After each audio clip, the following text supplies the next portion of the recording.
வெள்ளியில பீரோல 4 ஹேங்கர் தொங்குது, அதுவும் வெள்ளி. எந்த யார் அப்பா விட்டு காசுல வெள்ளியில பீரோ வாங்கிருக்கீங்க, கிஃப்ட் கொடுக்குறீங்க வீட்டுக்கு? என் குழந்தை பள்ளிக்கூடத்துல படிக்கிற குழந்தைக்கு ரெஸ்ட் ரூம் போறதுக்கு இங்க பாத்ரூம் கிடையாது, உட்காரதுக்கு நாற்காலி கிடையாது, அந்த பெஞ்சு கிடையாது. நாங்க மரத்தடியிலாம் உட்காந்து நிறைய நாள் மரத்தடியில உட்காந்து நாங்க கிளாஸ் எடுத்திருக்கோம். அந்த மாதிரி சூழ்நிலை என் பிள்ளைங்களை படிக்க வைக்கிறத வச்சுட்டு நீ உன் வீட்டுல வெள்ளியில பீரோ வச்சுப்ப. அப்படியே சிம்மாசனம் ராஜராஜ சோழன் கூட வெள்ளியில சேர்ல உட்காந்துருக்க மாட்டாரு. எங்க போறோம், எப்படி ஏமாத்தப்படுறோம்னு யோசிச்சு பாருங்க. என்ன பண்றாரு? சாராய கடையில அவரே காட்சி கொடுக்குறாரு, நம்மளுக்கு சொந்த தயாரிப்பு கொடுக்குறாரு. அதுக்கு வீரன் ஒரு பேர் வேற வச்சுட்டாரு. பாத்தீங்களா? இந்த வீரன்ற பேர் நம்மளுக்கு எவ்வளோ, நம்ம எப்படிப்பட்ட வீரர்கள் இருக்கக்கூடிய இடத்துல வீரன் அதுக்கு ஒரு பேரை வச்சு நம்மளுக்கு கொடுத்தா நம்மளுக்கு எவ்வளவு ஒரு நம்மளை அவமானப்படுத்துற ஒரு செயல். பாத்தீங்களா? இதுதான் அமைதியா இருந்துட்டு குத்துற வேலை பாக்குறது.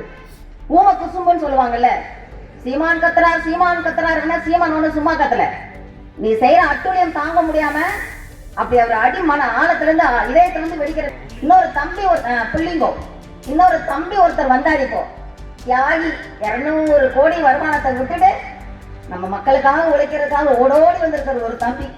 அவன் சொல்றான், ஒரு இப்பதான் கேட்டுன்னு ஒண்ணு பார்த்தேன். அவன் ஒரு ஹீரோக்கு கொடுக்குற டைலாக பாருங்க. உன்னை நானு 17 வயது பையனை வச்சு குத்த விடுவேன். ஜுவனைல் ஜஸ்டிஸ் ஆக்ட் அதுக்கு பேர். 3 வருஷம் தான் வெளியில வந்துருவான். பாக்குறியா? இதுவாங்க டைலாக், இதுவா டைலாக்? குழந்தைக்கு கத்து கொடுக்குற டைலாக்.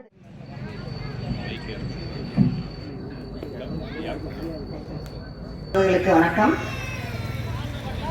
ஈன்ற பொழுதில் பெரிதுவக்கும் தன்மகனை சான்றோன் என கேட்ட தாய்.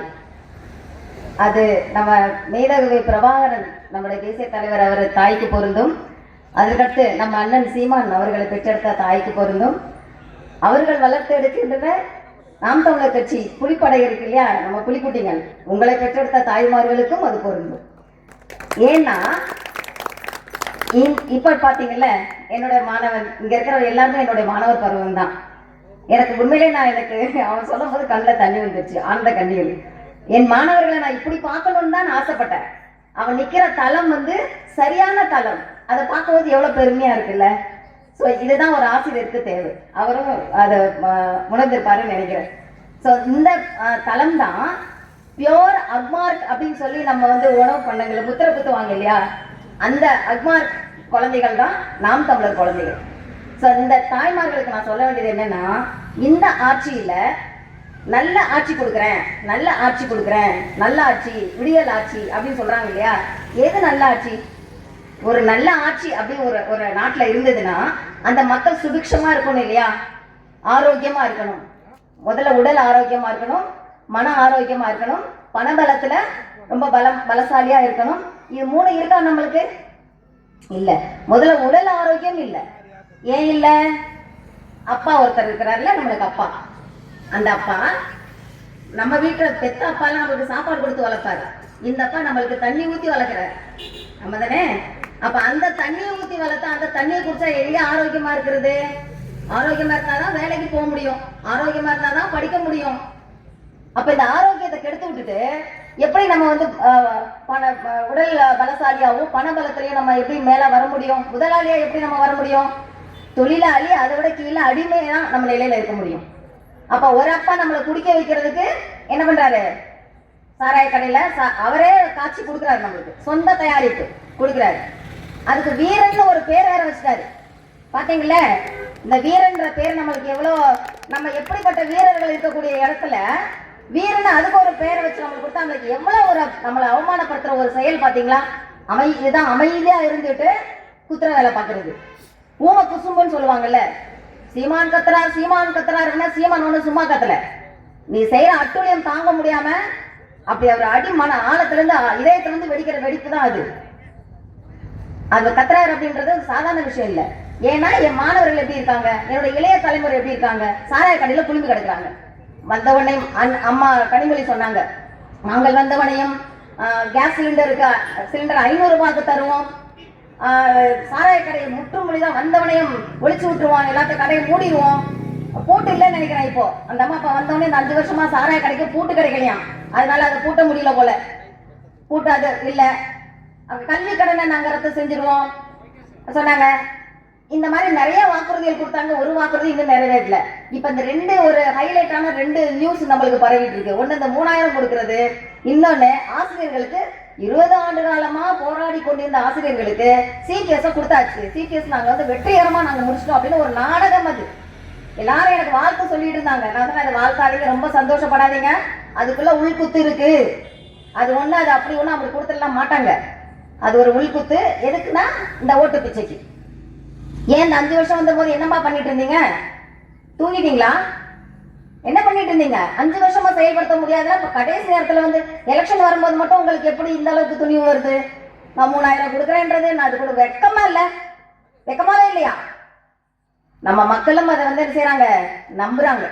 இந்த மாதிரி அப்பாவித்தனமா நம்பி நம்பி நம்ம பிள்ளைகளை பறி கொடுத்துட்டோம். சாராய கடைக்கு முன்னாடி போட்டுட்டோம். பள்ளிக்கூடத்துக்கு அவன் போறதுக்கு இது இல்லை, அவனுக்கு மனசு இல்லை.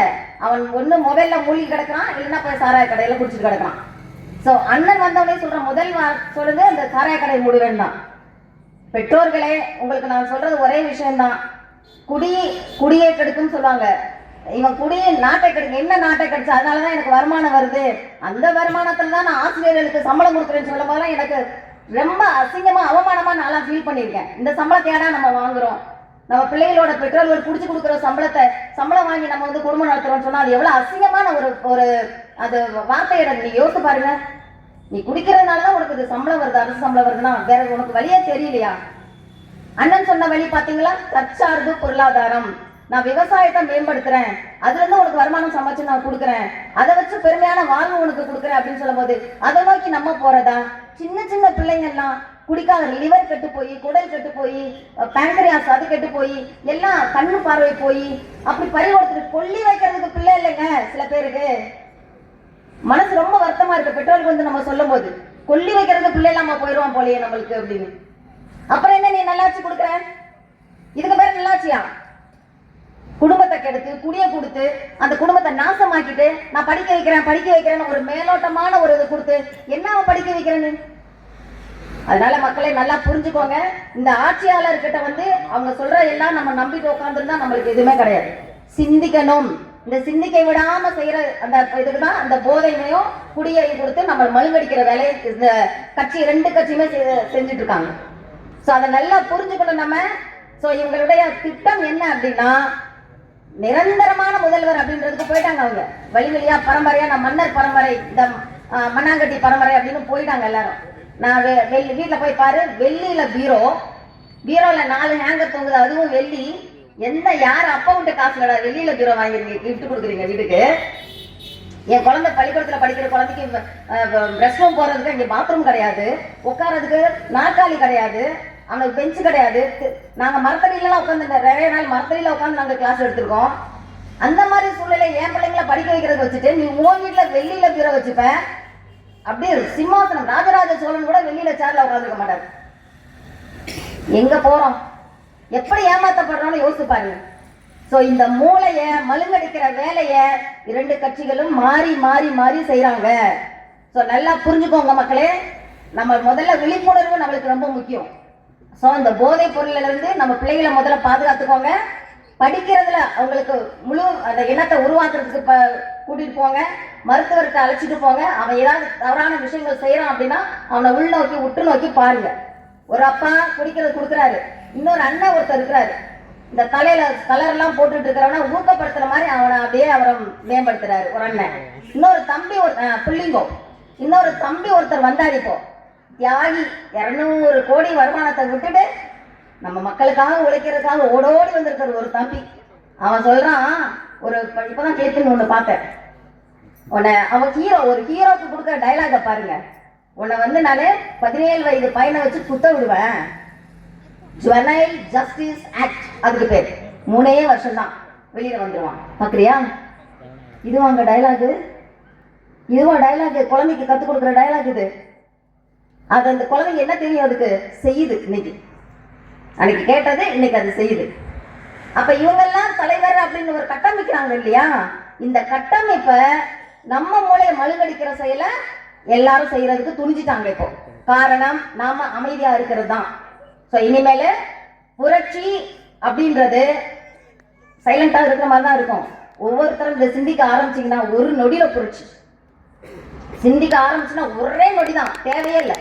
ஒரு 4 நாள், ஒரு வாரம், 10 நாள், மாச கணக்கெல்லாம் சிந்திக்க தேவையில்லை. ஒரு நிமிஷம், ஒரு ஸ்பார்க் தான் நெருப்பை பத்த வைக்குது. பாத்தீங்களா, லைட்டை நம்ம கேஸ பத்த வைக்கிறோம்ல, ஒரே ஒரு ஸ்பார்க், கண்ணுக்கு தெரியாத ஒரு ஸ்பார்க் குப்புன்னு எரியும். அந்த கேஸ் வந்தோடனையும் உள்ளுக்குள்ள எரிஞ்சிட்டு இருக்கிற அந்த தணல்ல ஒரு ஸ்பார்க் நம்மளுக்கு எரிய விட்டுரும். அப்ப அந்த சிந்தனை தான் நம்மளுக்கு கொண்டு வரும். இந்த சிந்தனை இல்லாததுனாலதான் இன்னைக்கு நம்ம இப்படி மழுங்கடிக்கப்பட்டிருக்கோம். அதனால பெற்றோர்களும் நம்ம மாணவர்கள், நான் சொல்றேன் மாணவர்களுக்கு சொல்றது, தயவு செய்து மாணவர்களே, மாணவர்கள் இருந்தீங்களாம் சரி, பெற்றோர்கள் இருந்தீங்களாம் சரி, இதை கவனிங்க. உங்க பிள்ளைகளை பாதுகாத்துக்கோங்க. வருங்காலத்துல எப்படிப்பட்ட ஆட்சி அமைக்கணும் அப்படின்றத மாணவர்கள் நீங்க பெற்றோருக்கு போய் சொல்லுங்க. அம்மா, எனக்கு இந்த மாதிரி பிரச்சனை இருக்கு, இதுக்கான நம்ம அண்ணனை சீமானன் தான் நம்ம கொண்டு வந்து நம்ம ஆட்சியில வைக்கணும்.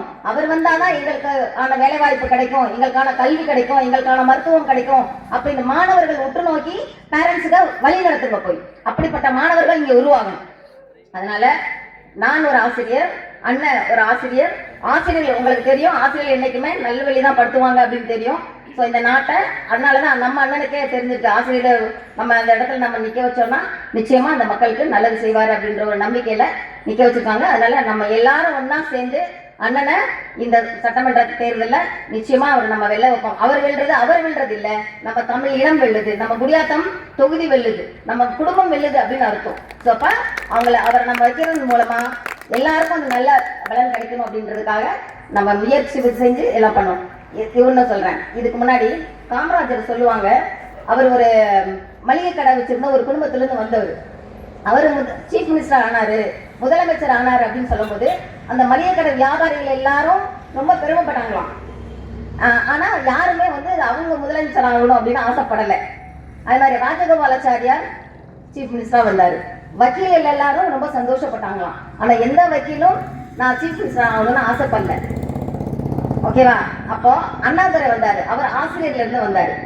அவர் முதலமைச்சர் ஆனவனே எல்லா ஆசிரியர்களும் சந்தோஷப்பட்டாங்க. ஆனா எந்த ஆசிரியரும் சீஃப் மினிஸ்டர் ஆகணும்னு ஆசைப்படல. அதுக்கப்புறம் வந்தவங்க எல்லாம் உங்களுக்கு தெரியும், சீஃப் மினிஸ்டர் வந்தாங்க. யாரெல்லாம் வந்து ஆகணும்னு ஆசைப்படுறாங்க, யாரு குறிப்பா சொன்னா எம்ஜிஆர் வந்தாரு. எங்க இருந்து வந்தாரு? அவர் வந்ததுக்கு அப்புறம் இப்ப எல்லாருக்கும் ஆசை கொடுத்துருச்சு, என்னது சீஃப் மினிஸ்டரா போய் உட்காரணும் அப்படின்னு.